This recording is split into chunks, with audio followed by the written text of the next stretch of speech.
Welcome to Money Conversations with KJ. KJ is a lifelong entrepreneur who's made a lot of money, lost a lot of money, and found his way back again. If you're looking for a sterile how-to, you're in the wrong place. KJ and his guests will walk you through real-life situations told by the people who live them, and they are as messy as they are inspiring. Each episode will offer lessons learned, advice on how to replicate successes and avoid pitfalls, and a new perspective to power your financial literacy. Far from a one-size-fits-all, this podcast can help you build a roadmap to your personal promised land. Milk and honey for some, whiskey and steak for others, and remind you that you're not alone on this journey. Well, welcome back, everybody. Welcome back to the show. Very excited today to have a guest here that I've known now, a couple of years, maybe, Shea. So today in the studio, we have Shea. Welcome to the show. Thank you. Today, Shea, I'm going to just have you introduce yourself to the audience. Let them know what you do now, and then we're going to dive into how you got to where you are. Oh, okay. I'm a teacher in Clark County School District. I teach mostly seniors, AP Government and Economics, and I've been there for almost 20 years now. Wow, which is interesting. I know that we talked about that before, teaching seniors, can be challenging. Do you think? Yeah, they want to be grown-ups, and they think they're grown-ups, but they're not quite there yet. Not quite there. Well, let's go back, because today's going to be mainly about you, what we're talking about here, and trying to give some good golden nuggets to the people out there listening. Again, I'm really excited that you're here. You're an educator, and we're going to hear some good things, and that's what this show's all about, is trying to educate some people out there on some life lessons. So, Shea, talk to me about, as far back as you can remember, your financial literacy. When did you really understand what money was and what it was used for? And when you said to yourself, I got to get some money. Probably the first time where I realized what money was, third, fourth grade. My dad was a X-ray technician for Boeing. I grew up in Seattle, and it was during one of either the strikes or the layoffs, and money was very tight. And so my mom and I had actually put together a grocery list, and it was by the aisles in the grocery store. And then when they changed stuff, it made me very upset because we didn't have computers. You had to rewrite it. And so I would help her with the weekly grocery shopping, right? And so we knew the budget, and I knew exactly how much money we had, and we kind of knew what we needed from the grocery store. But as we would go down, we would, my job was to write in the amount of money and keep a tally. And I think that's the first time, I think it was my grandfather, like a Casio calculator, right? Because it made it faster. You could add it all up. But, you get to the end and you would know we're still missing, beans or flour or whatever. And we only had $5 left. And so maybe we'd have to go back and put something back. So really your first experience with money was more of an accounting side of things, right? Yeah. Because your mom, let's go to the grocery store. We have $X and this is all we have. And this is our list. And so we got to try to find whatever's on sale, this, that, and the other thing. And so that is accounting / budgeting.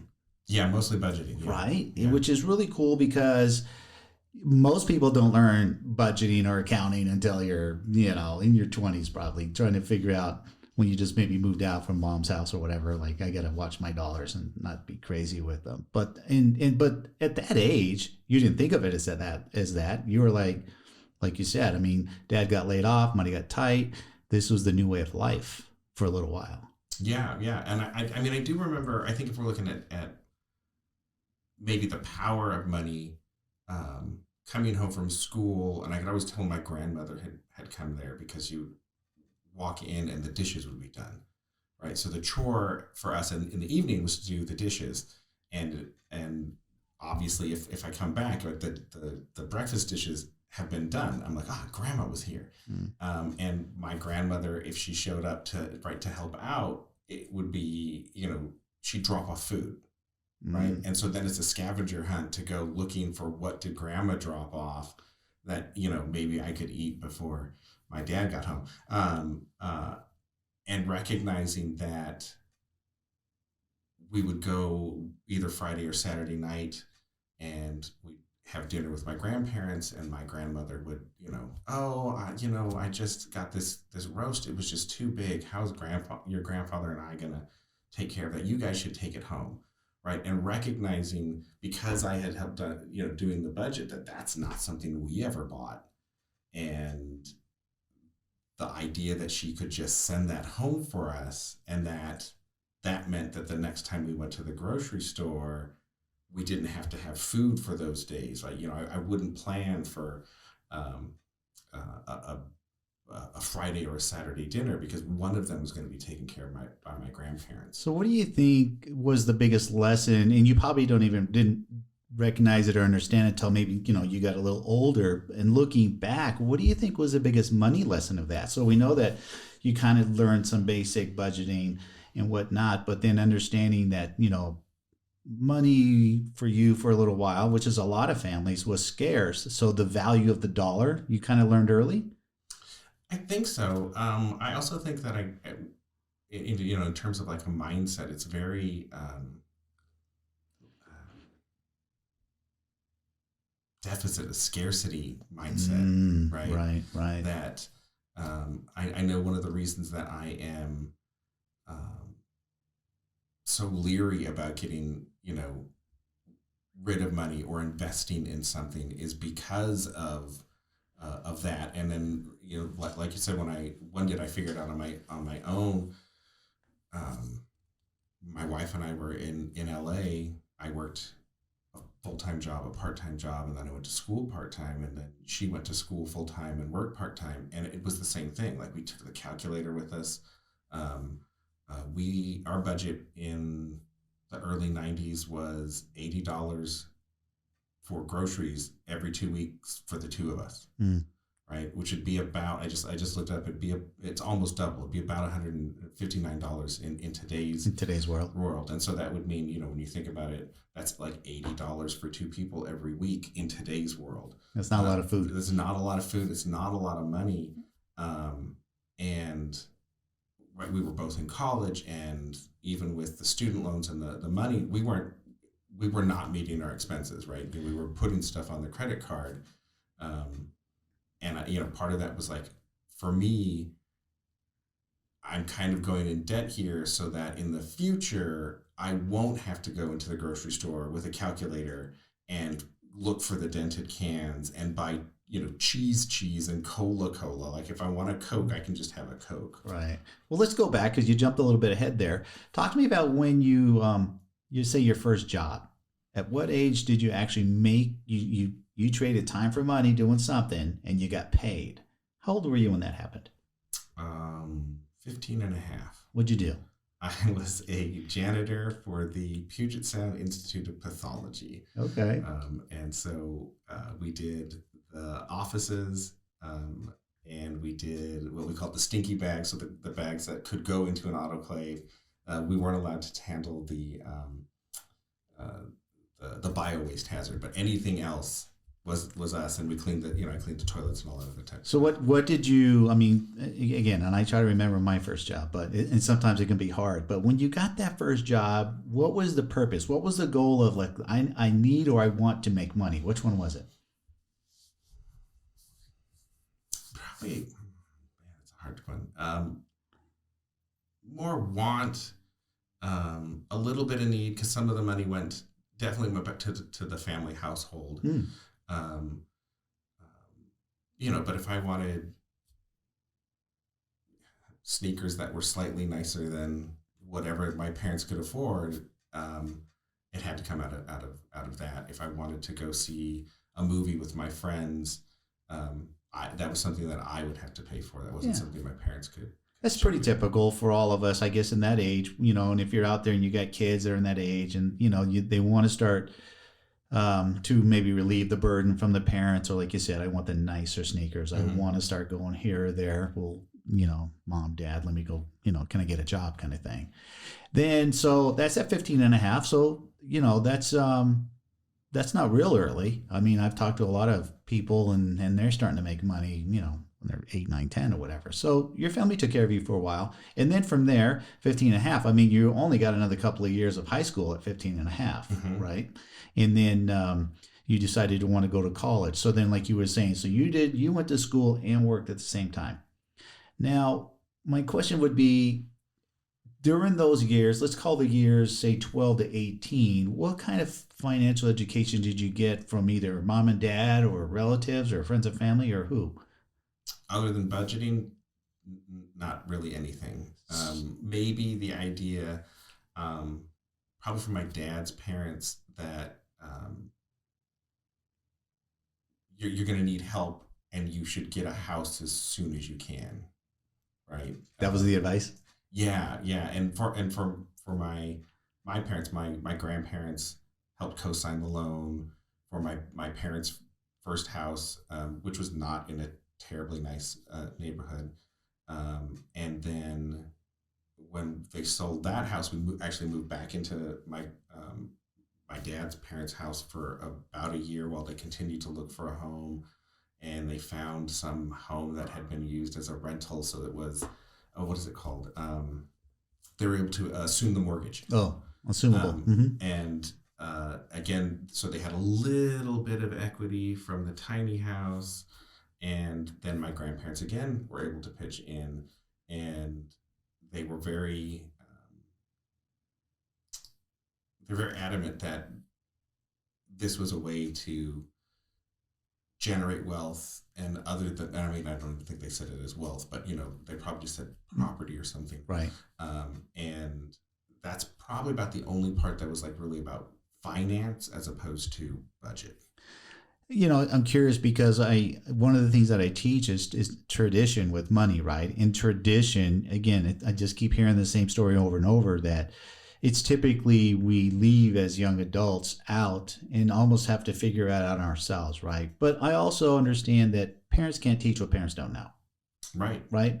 And so I can't fault my parents or anybody. We shouldn't fault our parents like that. But it is our responsibility, I believe, to, once you get to be the young adult, you should learn about what is this whole money thing and how does it really work, right? And unfortunately, I find that so many people don't kind of figure it out until, they're 30 something, maybe 40 or even 50 something years old till they figure these things out. That's why my passion today is teaching just financial literacy, the fundamentals, I like to say, right? Because financial literacy to me, it's a game. And like any game we've ever played, if you don't know the rules, you can't win. Yeah. Right. And so for tradition for you is, so where do you think, so you grew up, you learned more about the budgeting thing, then you went to school. Where would you say where you first started having maybe some maybe aha moments or moments of, man, I've got to learn more about this finance stuff? How old were you maybe, and did you learn it in school, or where do you think you learned it? No, I didn't learn it in school. I think after, so I was in LA for about 6 years, and then my dad got sick, and my wife had finished her undergrad, so I transferred up to back to Seattle, and like I said, a lot of that 6 years was acquiring debt, not being able to pay for the parking structure, right? That the loans didn't cover that. We weren't making enough money for that, but you have to park. And so the parking permit and textbooks and stuff got added on there. And then when we moved to Seattle, because the cost of living was a little bit less, we were no longer acquiring debt, and we started to pay off the debt. Mm-hmm. And then you get down to, it's like, oh, well, we don't have debt. And then you're like, and I'm at zero. And now what? You're right. Because now you're in foreign territory, right? You're like, I don't know. What am I supposed to do? Right. And so buying books on finance, and then you read them and you're like, I don't know if I know what this means, right? Yeah, no, it's funny that you say that because listen, there are a lot of financial courses out there that we can all take, and a lot of them are free, a lot of them aren't. But I find, and I've researched a lot of them, that like you just said a minute ago, you could start reading this, but man, it's a foreign language. It goes right over your head, and then you get frustrated, and you're like, I don't know what that means. All I know is I go to work, I make money, I pay my bills, right? And it's not that simple, right? There is a little more to it than that. If in fact you want to, reach some sort of age later and have some sort of retirement or something, right? But you guys were really focused at a young age of school and not like making money yet, right? Your mindset was probably around, let me get really educated so I can get a better paying position, whatever that was going to be at the time. And for you became a teacher. Then you became a teacher, right? But that's a passion job, right? Yes, and I've talked to so many teachers over the years, and I said, listen, I know teachers don't do it for the money because it's crazy how this country does not pay our teachers. It's just nuts, The firemen and cops get paid a lot of money, and then they don't want to. The cities and counties don't want to give the money to the teachers. That makes no sense to me. But that's a whole different argument. So you went there, but that was your passion, and that's okay, to do that, to follow your passion, and your life isn't about money. Like some people out there just want to make billions of dollars or whatever, and then do whatever they're going to do. So, but to be able to teach the people out there that are listening, I think you would agree that. Do you think you'd be in a different position, not just today, but maybe 10 or 15 years ago, had you had a lot more financial literacy education in your early 20s, let's say? Oh, definitely. Or in your 20s. I mean, I don't know that I would have been able to apply it. Like I said, it took a decade to get my undergrad. So I'm like in my late 20s, early 30s when I finally get my undergrad finally completed. And the idea of like, okay, now we're at zero.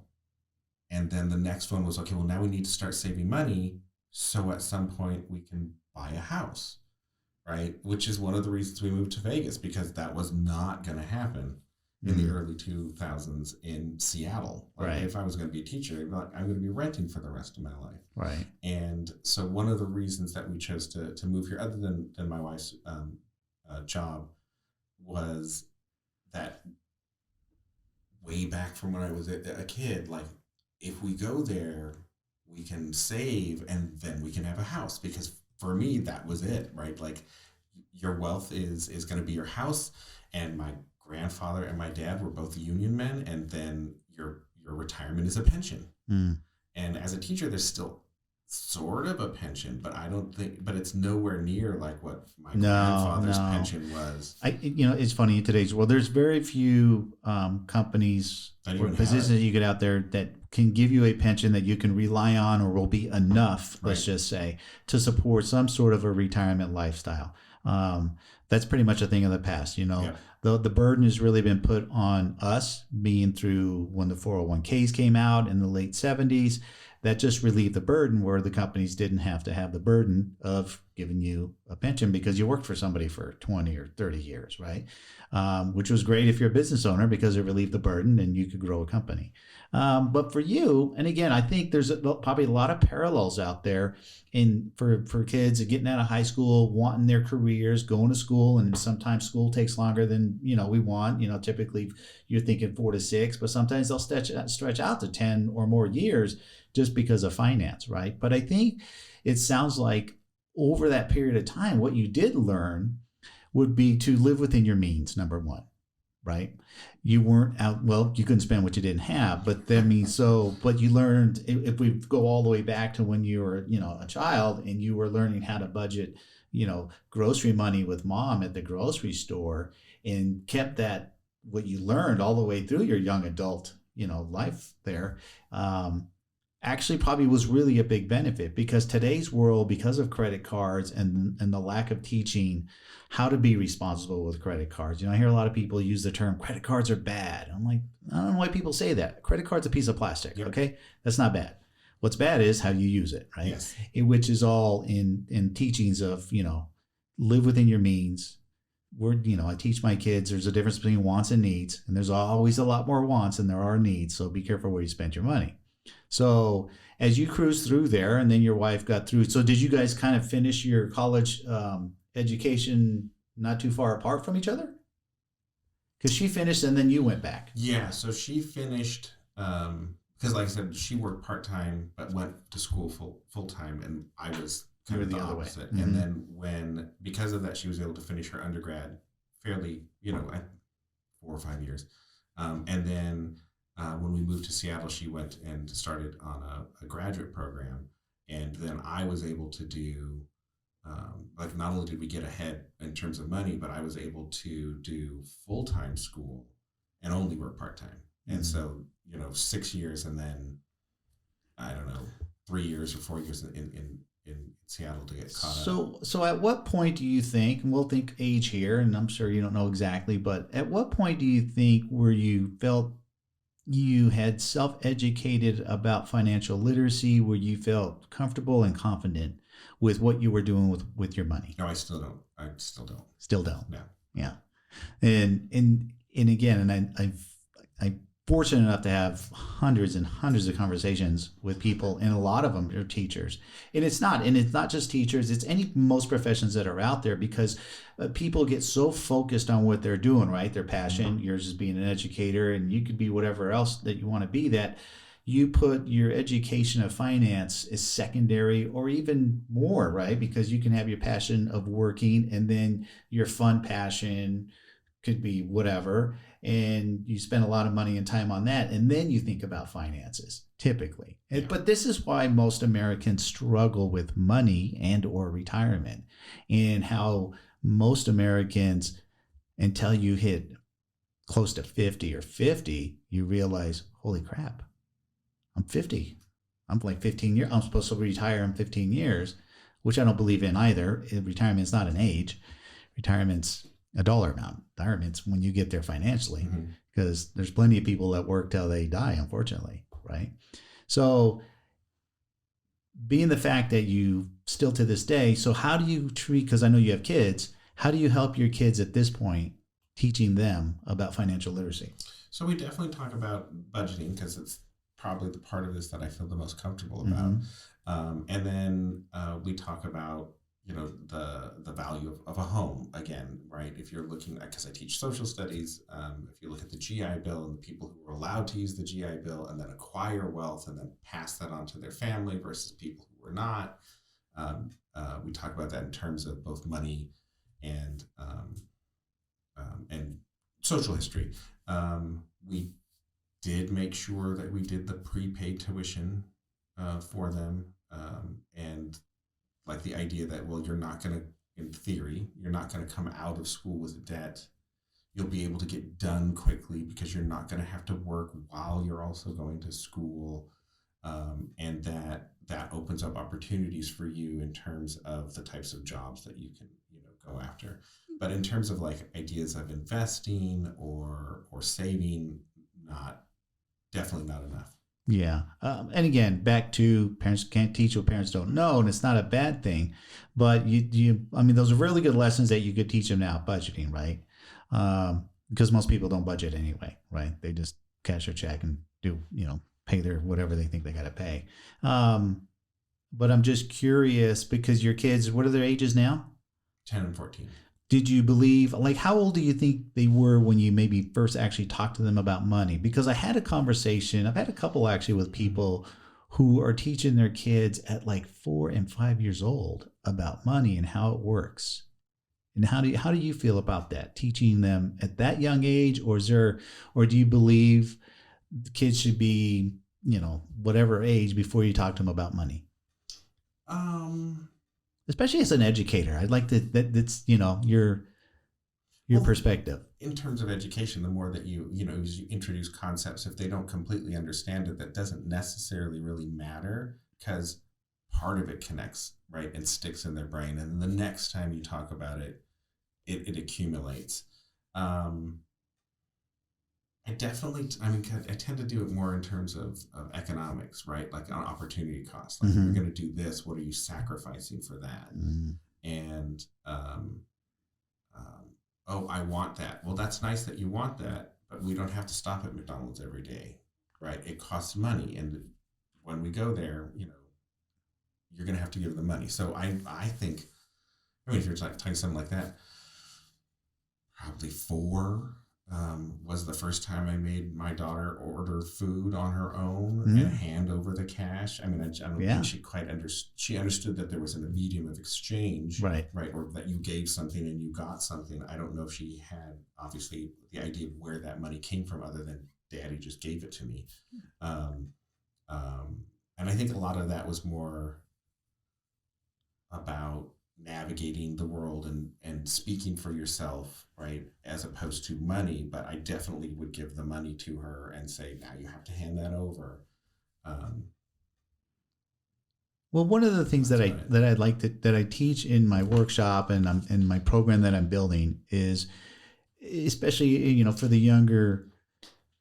When I say, and I use the term kids loosely because I'm 58 and I have kids that are all legal adults, but they're still kids to me, right?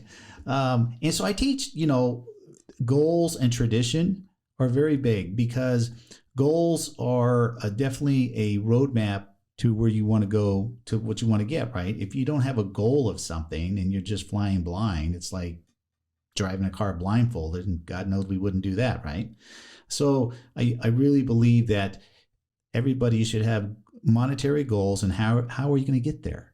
If you make dollar X, you can't spend Y, you don't have Y, you only make dollar X, right? So the goals will help you financially do that. And then tradition. Again, we know that through a lot of talkings that I've learned that most parents don't teach their kids about financial literacy and how to really align them early in life so they don't squander money, right? Really learn the difference between wants and needs. I'm super proud of my youngest daughter at 21. When I taught her, I was actually a late bloomer starting her at 15, but fortunately when she began working at like 17 and a half, and then at the age of 20 was able to buy her first condo all on her own because I showed her how to play the game. I didn't play the game for her, right? So I'm hoping that I can really get a lot of good lessons out there for the youth that we don't have. We know that school debt is really big. Credit card debt is huge, that people aren't lenient on those things. And tradition, you learn from mom and dad from experience at a young age, learning how to budget. And I find that a lot of people are telling me that same thing. Well, I did what mom and dad did. Oh, yeah. And sometimes that's great, and sometimes it's not. If you had parents that were like spenders and they didn't, really watch what their dollars were about, and you thought that was normal, because that's just all we are as kids, right? We just watch mom and dad, and what they did, it's mom and dad. They must be right. Yeah, we get socialized by their behavior. Sure. Yeah. So I talk about tradition, how sometimes we have to break these bad habits of tradition. If once you understand as a young adult, wow, I can't do what mom and dad or maybe other relatives were doing. I want to do what these other people are doing. Have you had in your lifetime some sort of a mentor that's helped you in that arena? No. No? No. Yeah. I find that the sooner that we can get some sort of mentorship, whether it's education, finance, what you want to do for a living, sometimes mentors, to me, they collapse time. We can all learn what we want to learn, right? And you're an educator, reading, studying, learning. But to me, a mentor will help collapse time. And there's nothing more valuable than our time, right? Yes, absolutely. Especially we realize that when we start hitting our age, right? That it's not a lot left there. And talk to me about when you were young and you got married young, what kind did you get? Because I don't know the side of your wife's, how she was brought up with money. What did she bring to the table that you learned from her, maybe? Well, so we actually lived in sin for a very long time because we weren't going to get married till we were done with college. So her mom was a bookkeeper, so she's even better at the planning and the organization than I am. So I remember we went to go buy our first new car, and it was a Jetta, and she'd done all the research, and she knew exactly, like she knew to the penny, right? Like, oh, it's going to be this and it's going to be that, and this is the loan that we can get. I remember we went to one dealership, and she asked the question, and the guy like turned to me and answered as if I had asked the question. And I was like, oh, this is not going to go well. And he just kept doing it. We did the test drive, and then she was like, okay, thank you. And we left and went to another dealership and bought the car. But while we were in there with the financing, you know, they're like, oh, do you want this add-on? And it's like, you know, whether we wanted it or not, it was not relevant. That was not possible. That wasn't in the budget. Like, no, it's not in the budget. And they get down to the end, and she's like, oh, the tax should be. And Kim like, you know, oh, it's going to be about, you know, $450. And they're like, yeah, it's like $447. She goes, yeah, I know. And it was the, let's put something, you know, we had, this is the money that we have for the bills. This is how much money we have left over. This goes into the emergency fund, right? And then a radiator goes. I'm like, well, they're with the emergency fund, right? But if we didn't have that, then we don't have the car, and we're not getting any, you know, money. So we kept moving that in there until it got big enough that we could then, you know, have a down payment for a car. And then the next one was have a down payment for another car, and then have a down payment for a house. So the strategizing and the organization part of that, that's definitely more Kim than that is me. So when Kim came into your life, and you know, through whatever time frame it was, you figured out, man, she's probably better with money than I am. Oh, yes, 100%. Right. Yeah. And then in today's world, she's pretty much handles that part of it at home, which is great. And that's, I think that's pretty typical. I think every household, you know, one person's better than the other with the money and how they're going to budget and keep you guys on the right side of her grandmother was the one that was in charge of the budget. Right.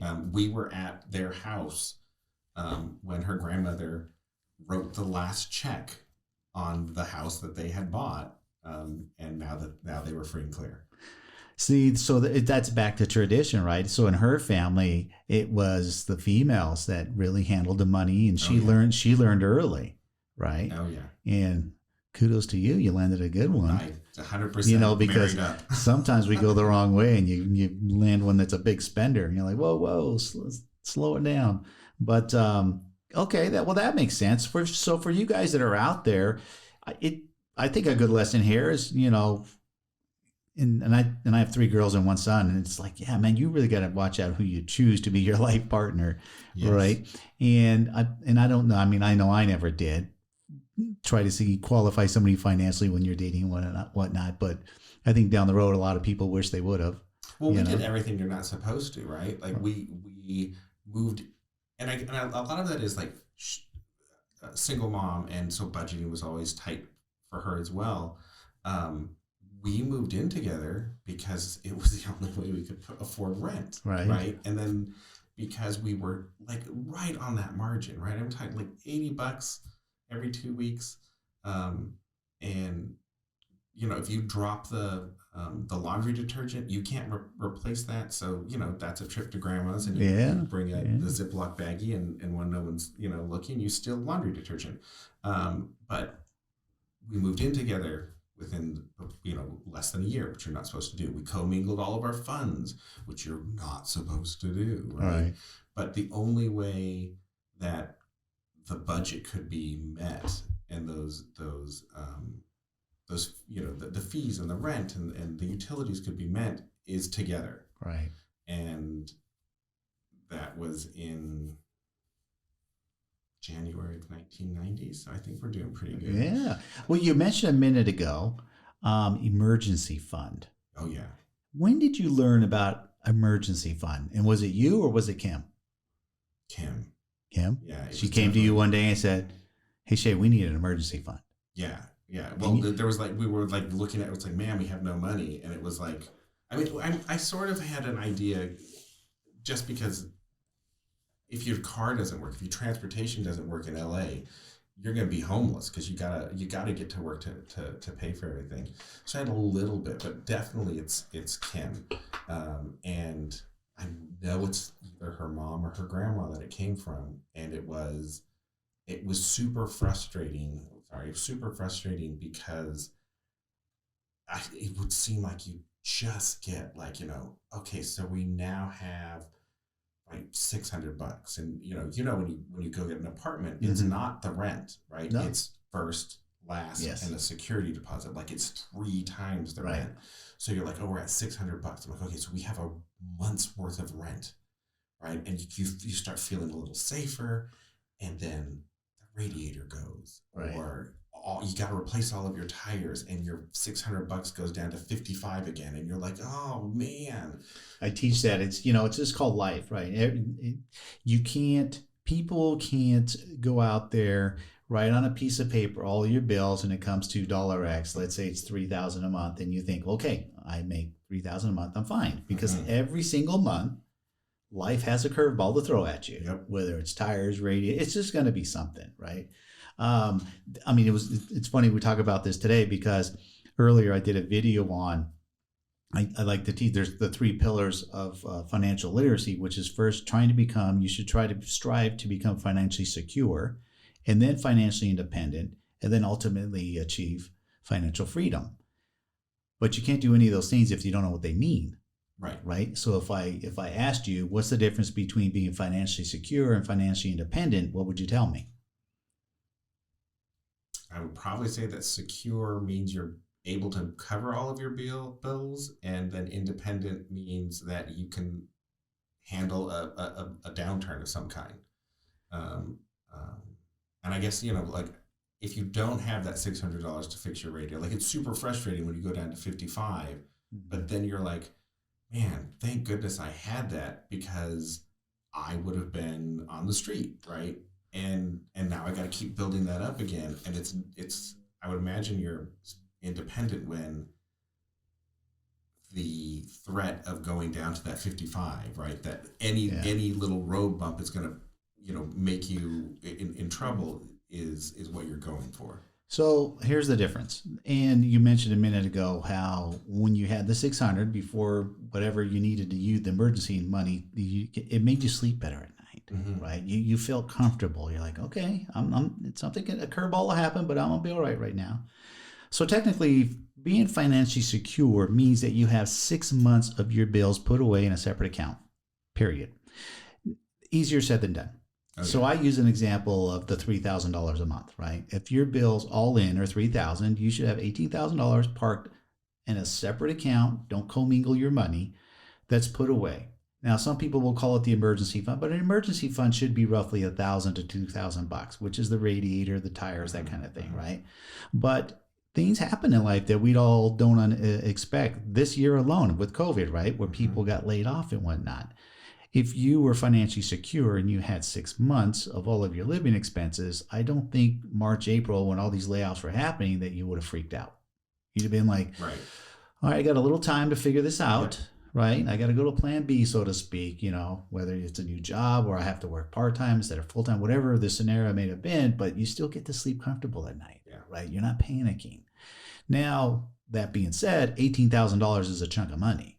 And I want you guys out there that are listening to understand nobody's expecting you to just save every penny till you have 18,000, put it away, and then live life. It doesn't work that way. It can take definitely time to build up that 18,000 in this scenario.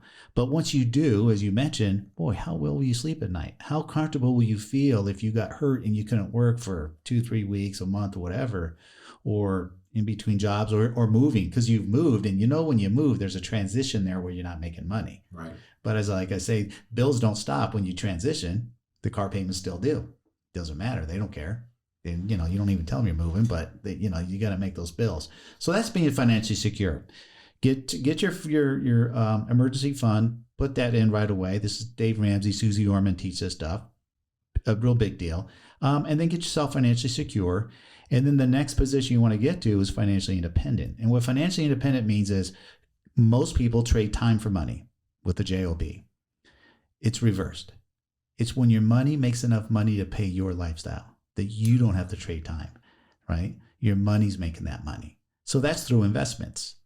And I think this is where the disconnect is with a lot of folks that are, you finish college, you got your job, you're making money, you're cruising through. And unfortunately, the more money we make, the higher we want to raise our lifestyle. Right. Which is understandable you want to, because in your case, let's just say for 10 years, you really lived tight, right? And you want to loosen the wings a little bit. So, if, you have to learn how to invest as early as you can, because I teach the rule of 72 compounding. It works on time. Right. I'm flat and simple on time. And the sooner that you could start investing, right, at an early age, the better off you'll be by the time you hit that 40, 50, whatever years of age. You're right. And it doesn't take a lot. Compounding, early on doesn't seem like much, but it'll catch its stride. And before you know it, when you're saving $20 a month, then $40 and $100, then, you're making money. I can save $200 a month, that kind of thing. The compounding effect really helps people. And then ultimately that'll happen, but that's still not the end game. Now, some people will believe that being financially independent means I'm retired now. Right. I don't have to work because my money works for me and it pays my bills. But that's when it's even, right? If your bills are $3,000 and your investments make $3,000, that's it. There's no more. Well, we all usually want more out of life. So to become financially free, the term of financially free would be typically 3 to 4 times of whatever your previous number would be. So in this case, at $3,000, if your money was making $12,000 a month and you had no debt, do you think you'd live a pretty comfortable lifestyle? Oh yeah. Yeah. So then you could consider yourself, I'm financially free. And these numbers are all different for everybody, and there is no right or wrong. I know people that are retired that are happy to live on $2,000 a month. I also know people that are retired that $20,000 a month, that's what I need. Yeah. That's my lifestyle. I have the mansion, the big cars, the vacations, everything. So it's not right or wrong. It's what's good for you. But understanding those terms as I teach them to people gives them a whole different perspective of what they should be doing with their money. Right. So to make sure I understand, 6 months set aside for whatever disaster, you are secure. You're secure. And then in your scenario, it was $3,000. So if I have investments in terms of, stocks or property or whatever, if I can pull out $3,000, if it'll pay you dividends of $3,000 a month, then I'm officially you're financially independent. And then to be free, I need about 4 times that. 4 times whatever that number is. Yeah. Okay, nice. Yeah, because everybody's different. Not everybody cares to live in, 10,000 square foot mansions and, $100,000 cars and all of that, right? Not everybody wants to do that. They're very comfortable living in a, standard home out there, a couple thousand square feet or what have you. So I think the sooner that people realize when they're in the journey of money, and these are the things that we can teach our kids, these are things that we want to strive for. There should be a goal. My goal is to get financially secure first. And that could take 3 to 5 years for most people, right, to actually get that money. And then you could start at $3,000 and in 5 years, your lifestyle went up a bit. My bills are $4,000 a month. Well, you need a couple more dollars. You know what I mean? Right. Or you start to learn how to live within your means. Say, no, I'm going to keep it at 3 because you have a bigger plan. We understand, and we see a lot of people that are retired with a lot of money. Those are the ones that were real patient, right? Let compound interest do its thing. Let that money work for you and enjoy your fruits of labors. I know plenty of people that have done it correctly, and in their mid to late 50s, and now they're financially free, right? It's tough to get there though. It's tough to get there. But this is why we have to talk to our kids and or be proactive about learning financial literacy and what it means to not just make money, but what to do with money, when to leverage money, right? Do you think most people are not even secure? I mean, when I think about it, I'm just kind of thinking about this, and I'm like, I'm going to go with at least 50% of Americans don't have 6 months of money set. I mean, because I know so many people just live paycheck to paycheck. So many do. And unfortunately, whether you personally know them or not, even people who can make good money, a couple out there can make a salary of combined salary of say 150 to 200,000 a year, and you would think they're fine. Unfortunately, they live that lifestyle. Right. Where The question was, do you think they are financially secure? They have the capability of being financially secure, but instead of putting those funds away, right? Once they're parked, they're parked. But they're accessible for, again, those scenarios of lost job, whatever, that money's there and you sleep well at night. I think that a lot of people in today's society want instant gratification for everything and are not willing to sacrifice what we maybe would call the fun things in life kind of thing. Give me that brand new $100,000 car instead of, and it's crazy how cars are $100,000 today, right? But they are. I mean, your basic car is $40,000. Right. You hardly no such thing as a $20,000 car anymore, which is a lot of money. It is a lot of money. It's a lot of money. And to be able to put, if you have a lifestyle, I know where you live in your neighborhood, typical over there. I would imagine a monthly, expense over there is averaging $3-4 a month at least, right? Especially if you have a mortgage. So to put that money away, I think people have a capability, but they don't. So do you think, what percentage of people do you think are actually there's secure? There's a reason the wealth in this country is separated 95% to 5%. Okay. And the real reason is education, because the wealthy people teach their kids how to play the game, right? They teach how to build generational wealth. They teach how to defer tax forever, right? There is strategies to do that where the tax will never get paid. It just keeps getting deferred generationally, right? So they get to keep that wealth. So the lack of education is why you don't end up with money. Everybody works. Everybody at some point in time will make a decent amount of money for a decent amount of time. It's just what you do with it, right? That makes the difference. So you think 95 of us? 95%. Yeah. We could take athletes, for example, right? Everybody knows the story of athletes that make millions of dollars, right? And most athletic careers are like 10. A good athletic career could be 15 or 17 years, right? These super megastar guys. But historically, there's a high percentage of them that are broke within a few years, right? Because they never learned. I was just watching an interview with Mike Tyson. That guy was worth $400 million and then went bankrupt within 7 years. Who spends $400 million? But he didn't know, right? He didn't know. But that's the same thing. You don't have to be an athlete or a music star or whatever to, not do the right things with the money. It's just they weren't educated. And then when you make a lot of money, for better lack of words, there's people always out there wanting to get their piece of your money and being careful how to do that. But then there's a lot of people out there that were educated, that understood that there are taxes. And depending on what state you live in, how many more taxes. You guys got out of California, which is a good thing. People are fleeing California right now for that exact reason. It's just very expensive to live there. Comparatively, it's actually them in New York, most expensive states to live in. So again, learning, if you were to learn, do you believe that, you teach 17-year-olds, if they knew the difference between being financially secure, independent, or free, that might help them? If they internalized it, I think they would. I talked to, because of my limited experience, it's like if you can go to a university, you got two choices, right? Your top choice, and your second choice. And the second choice doesn't require you to take out money.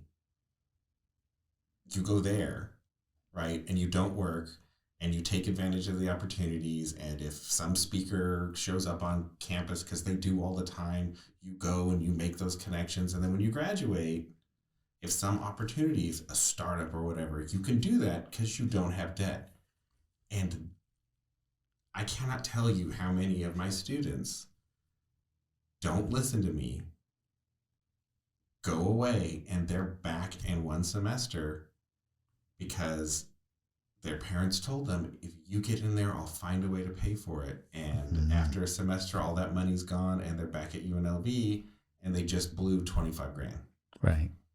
And I don't know, I don't know if it's just because they're young or because I the image of that school is so powerful to them. And I know those schools spend a lot of money to make that image, alluring. mhm. Um, and um, Howard Watts is a assemblyman here in Nevada, and former student, and was offered lots of opportunities to go to all sorts of different schools, and stayed at UNLV, lived with his mom. Mhm. He worked for Plan of Nevada, first as a volunteer, and then he got a job. And I think he said that his gift to himself, or very close after graduation, is he was able to buy a small starter home because he looked at it and said, I could give some big name university 40 grand, Right. or I could give myself 40 grand. And at the end of that, that's what he decided. So it's always great to have him come and talk to my students, because he's like, you can have an amazing education, but you have to live with your mom. Yeah. Perspective is what that is, Right, right? It's just exactly. perspective on out there. And I believe, I don't know, I mean, we all have our own opinions about it. Again, what are you going to go to school for? I Right. think a lot of kids today, I mean, hey, listen, don't go to college if you're not going to take it serious, because even though you may think it's not your money, if you're like, oh, I'm going to get a grant or whatever, or God forbid, it's even mom and dad's money out of their pocket. And if you're not taking it seriously and you're not going to get a degree that you're actually going to do something with, which that's a whole other statistic that we know, it's a high number where kids they don't go out and make a living in what they got a degree in. Yeah, but I would say that I'm not that worried about that. When I moved here, I had finished my undergrad, so my degree, and I moved out here. I got a job in a call center for Pottery Barn Williams Sonoma, and I had a lot of experience in retail and customer service, and so I went from just answering the phones to customer service to I got offered a job and in their training division, right? Mm-hmm. At the same time, because I had worked in bookstores for a decade, I had put in an application at the library district and to be a library assistant. And the only requirement was that you had to have a college degree, right? And my degree was in history, Right. right? And so I got a full-time job with Williams Sonoma in their training division, and I went and I did the interview, and the degree was the key. It's the thing that got me in the door. Right. Right. I'm a bit of a lunatic, and I was applying for the young people's library, so I'm pretty good at reading stories, and I had 10 years of bookstore experience. Mm. So that's really what got me the job, but I couldn't get in the door without that degree. And there's so many jobs that they don't care, they don't care what your degree. History. Well, let me ask you, because again, you're in the space that, and I've heard this also, where look, you just need a degree. They don't really even care what school. So whether it was, some small school in small town USA or USC or whatever, it's like, nah, I don't care. Unless you're at the top of the class at one of those, Ivy League schools, it doesn't really matter. Right. So why do kids go out there and spend so much money on degrees when it's not necessary? I don't know. Well, I do. I mean, part of that is I do think those bigger schools, they spend a lot of money on advertising to lure you in. And I loved my community college experience. I was in a program for working adults, and I happened to be lucky enough to be in LA, so Santa Monica Community College. Had a program for just working adults. You couldn't be in it unless you worked 32 hours a week. And the head of that program, it was Miss Battaglia. She would go around and harass professors that she thought were good to say, come teach at my program. So I had professors from Pepperdine and Loyola and UCLA, and this was their side gig, right, at the community college. So I had these amazing professors. And when my dad got sick, I went back to Seattle, and I went to the University of Washington, and I fought my whole life not to go there. But it's a state college. It's a great school, and we got ahead of our financial life while I was going to the University of Washington. So I don't know. They get so wrapped up in the name, the Yale or the Harvard Right. or something, and I'm like, well, what do you want to do? I'm like, and they're like, I want to be a teacher. I'm like, why in the world are you going to spend $90,000 on a degree to teach? I mean, I love teaching, but that's insane. So that was my next question. So as an lifelong educator, and I'm sure you must have these conversations with your kids, right? And so for the listeners out there, whether you're a parent out there listening, or maybe you're deciding to go to college or go back to college, what's your best advice for them? Because, you've seen all sides of it. Well, I'll get a lot of the students and they'll say, well, this school gave me $100,000. I'm like, and this school only gave me 20. I'm like, I don't care what they gave you. How much do you have to give them? Mm-hmm. Right? Oh, well, the $100,000 wants me to give them another $30,000, but it's got a really good name. I'm like, well, what about the school that gave you 20? I'm like, well, they only want 5. I'm like, so I think your decision has been made, correct? I'm like, unless it's a program that is going to open up some opportunity for you, right? If you don't even know what your degree is going to be and why are you doing this? Would you agree, especially for that first 2 years of college? So I do love community college, but I would my only caution against community college is that typically the people who are going to community college is because they can't afford that whole 4-year experience. So quite frequently what that means is you are also working. And, what's, I can't remember the name, grit, right? Oh, how much grit does it take to do something? To get an associate's degree takes as much grit as it is to do a 4-year, because you're also typically working. In addition, when I was doing that, I had a bunch of friends and they were in college and some of them weren't, and they were making good money for a 20-year-old, right? So they were making $2 more than minimum wage, right? But they would want to go to the movies or they would want to go out to eat. I'm working and paying for college, which means I ain't got no money. And it's super hard to, how many times you can tell your friends, I can't go, I don't have any money, before they stop calling, right? And you want to be with your friends, and the only way to do that is just something has to give, and so you stop going to school.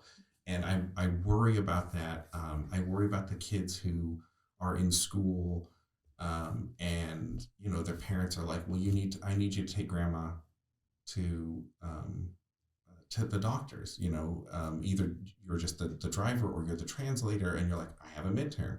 Your family's more important. If you're a state away in a 4-year school, that's not happening, right?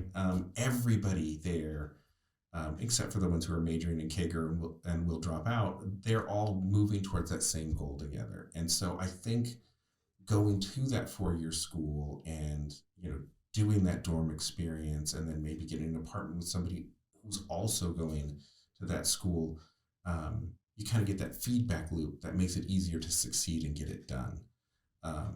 In terms of money, Poli-Sci 101 is Poli-Sci 101. So if you're going to take that at CSN, or you're going to take that at UNLV, or you're going to take that at Harvard, they're probably all using the same textbook anyways. Right. So, what's the benefit, right? And versus the cost. The benefit at the community colleges, it's cheaper. The possible cost is that there's other things pulling you away from your degree.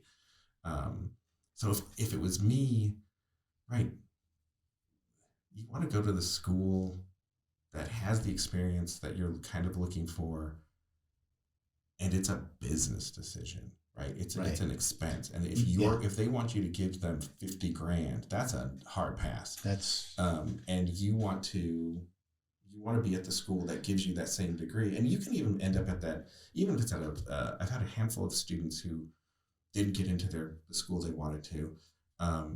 And they just went to UNLV. So they're still at a 4-year experience. Everybody there is also moving towards I don't that. understand why people, play down UNLV. It's a great school. It's a tier 1 school now. No, absolutely. Well, because they live here. They don't want to go there. Okay. But, you call the school, and it's like, maybe UNLV doesn't have the major you want. Mm-hmm. And you just call that school, and you keep, like, you talk to that admissions counselor like every quarter. You don't know this, but I'm going to be transferring in, because you let somebody into that school for whatever reason. And I know right now they're at Educator. They will be dropping out.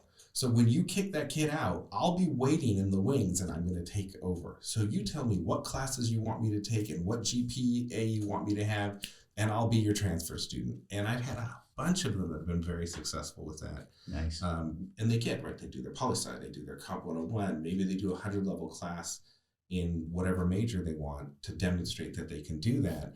But when you're looking at that student again as a transfer student, and you've saved money at the state college, even if this is a big name college, they're looking at how did you behave and how did you perform and what grades did you get in the 2 years in college. They're not looking at high school anymore. They're looking at you as the adult. And again, I guess that's that you're looking at that prize, right? You're keeping that delayed gratification, right? I can't get there now doesn't mean I can't get there in the future. Right.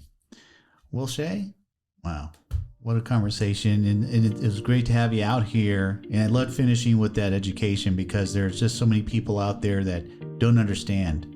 Right. It's the same parallel with financial literacy, Yes. right? You're walking a walk that you don't know where you're going into, but you have to walk down that path. So I hope you guys learned a lot of good things right there, because definitely education has changed a lot in the last 20 years. Yes. I mean, a lot, not just the expense of it, because that's really got through the roof. But hey, thanks for coming out. You're very welcome. Enjoying. So guys, listen, if you enjoyed what you heard today, remember, follow me on my podcast and subscribe on my YouTube channel and smash that like button if you like what you heard today. So remember, I put out a new episode every Wednesday, 7 a.m. And Shea we're a little ways out for Shea, maybe about 6 weeks, but we'll definitely catch you on the next one next week. All right, guys, you take care out there. Hey, everybody. Hope you enjoyed that episode. Really enjoyed making all these episodes for you. Remember, we're just having conversations with people's journey with money and the things they did right with it, the things that did wrong with it, and how did they really come about getting their mindset with money. So every episode's different. We all have a good takeaway from them. So do me a favor, hit the like button, smash the like button, and subscribe to my channel, because every episode that I do is going to be different, as all our journeys are different. So you guys take care, and we'll talk to you next week.